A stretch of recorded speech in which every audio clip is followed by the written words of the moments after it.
भाइयों बहनों, कोरोना कालखंड में भी मैं इस क्षेत्र में आया था और 5 इन क्षेत्रों में आकर के मैंने उस समय आपके इस क्षेत्र का दौरा किया था जब कोरोना महामारी से तमाम लोग परेशान थे।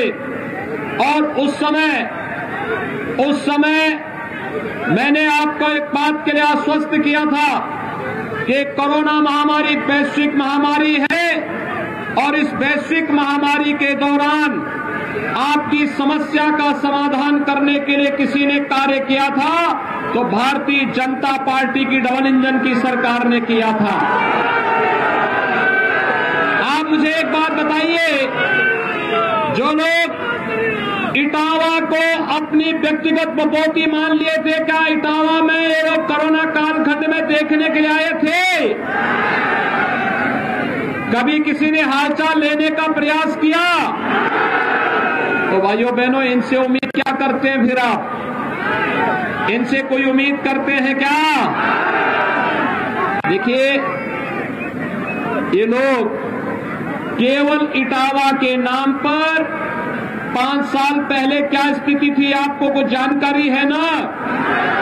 भाइयों बहनों, 5 साल पहले बेटियां सुरक्षित नहीं थी, व्यापारी सुरक्षित नहीं था, सरेआम बमबाजी होती थी, गुंडा टैक्स वसूली होता था, अराजकता चरम पर थी और केवल एक खानदान की ही सब कुछ बपौती बन करके रह गई थी।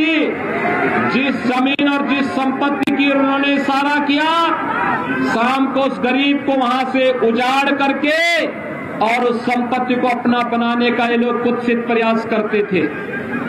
भाइयों बहनों, इसीलिए हमारी सरकार में आने के बाद सबसे पहले बेटियों की रक्षा के लिए एंटी रोमियो स्क्वाड का गठन किया और फिर हमारी सरकार ने आने के बाद एंटी भूमाफिया टास्क फोर्स भी बनाया है। एंटी भूमाफिया टास्क फोर्स गरीबों की संपत्ति को, गरीबों व्यापारियों की संपत्ति को, किसानों की भूमि को जो अवैध रूप से कब्जा करेगा उस कब्जे से मुक्त कराकर लोगों को भरपूर सम्मान देकर के उनकी संपत्ति उन्हें वापस कराने का कार्य कर रही है। और मुझे बताते हुए प्रसन्नता है, पूरे प्रदेश में वर्तमान में हमारी सरकार ने 64,000 हेक्टेयर भूमि को कब्जे से मुक्त करवाने का कार्य किया है। और यही नहीं, माफिया और अपराधियों की 2,000 करोड़ रुपए से अधिक की संपत्ति को जब्त करने का काम भी किया है। जो आपके संकट का साथी है वह आपका सच्चा साथी है, शेष तो अवसरवादी है। और इसलिए मेरी आप सबसे अपील है, ये समाजवादी पार्टी के लोग, ये वंशवादी लोग उस समय एक बात कहते थे, ये कोरोना वैक्सीन नहीं, ये मोदी वैक्सीन है, भाजपा वैक्सीन है, इसको नहीं लेंगे। आज उनको बताने की आवश्यकता है, ये मोदी वैक्सीन और बीजेपी की वैक्सीन ने ही जान बचाया है, इसलिए वोट भी बीजेपी को ही पड़ेगा। क्या बोलेंगे? वोट भी बीजेपी को बोलेंगे। सभी लोग सहमत हैं? भाइयों बहनों, एक बात और मैं बताता हूं। भाइयों बहनों, इससे पहले जब भी महामारी आती थी, बीमारी से के साथ साथ ज्यादा मौतें होती थी भूख से। आप देख रहे होंगे डबल इंजन की सरकार है, महीने में 2 बार राशन मिल रहा है ना, मिल रहा है ना, हर गरीब को बताएंगे ना। जब सिपाही खानदान यहाँ पे शासन करता था तब भी राशन मिलता था क्या? तब तो इन्हीं के लिए, पेट के लिए पूरा नहीं होता था, पूरा प्रदेश खा जाते थे, तब भी ऐसे ही करते थे। नौजवानों को नौकरी नहीं मिलती थी, किसानों का ऋण माफ नहीं होता था। और भाइयों बहनों, बेटियां सुरक्षित नहीं थी, व्यापारियों के ऊपर बमबाजी होती थी।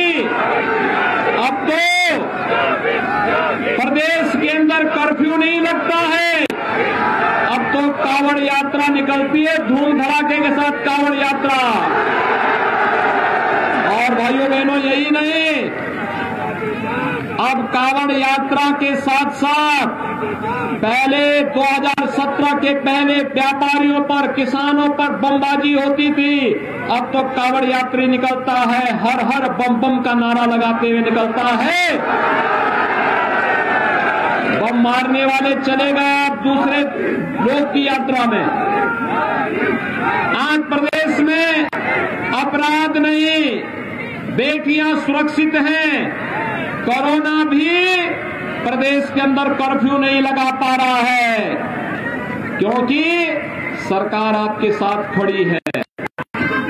आप पे संकट आता है, मुझे बताइए, संकट आता है, ये चाचा भतीजे कहीं दिखाई देते हैं क्या?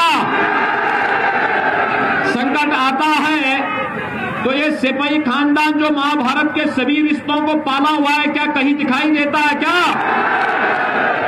इनका तो नारा है कि सबका साथ, लेकिन सिपाही खानदान का ही विकास, बाकी इसके बाहर किसी का विकास नहीं करते। अभी मैं सिरसागंज से आ रहा हूं, श्री हरवियोम यादव हमारे प्रत्याशी हैं। वे कह रहे थे, चूंकि मैंने सिपाही खानदान के सामने मैं नतमस्तक नहीं हुआ, मैंने उनके अन्याय का विरोध किया, तो उन्होंने मेरा भी टिकट काटने का कुत्सित प्रयास किया। मैंने कहा, इससे तुम लोग राम विरोधी हो, कृष्ण विरोधी हो, तुम्हारे साथ तो रहना ही अपने जीवन को बेकार करना है। मैं तो भारतीय जनता पार्टी के साथ चला, और वह भारतीय जनता पार्टी के प्रत्याशी के रूप में सिरसागंज से चुनाव लड़ रहे हैं। और भाइयों बहनों, आप सोचिए, देखिए ना, आप देख लीजिए ना क्या स्थिति है वर्तमान में। यानी कभी, भाइयों बहनों, कभी आपने देखा होगा, कभी आपने मुलायम सिंह जी को देखा होगा, उनके साथ में शिवपाल यादव सदैव उनके साथ में खड़े रहते थे। लेकिन आज उस शिवपाल यादव जो प्रदेश का नेता था, उस बेचारी की क्या दुर्गति कर दी है, क्या दुर्गति कर दी है। और पूरी योजना समाजवादी पार्टी ने बना दी है। लेकिन हम तय कर सकते हैं, जसवंत नगर से विवेक साक्य ही विधायक बनेंगे, यह तय हो चुका है।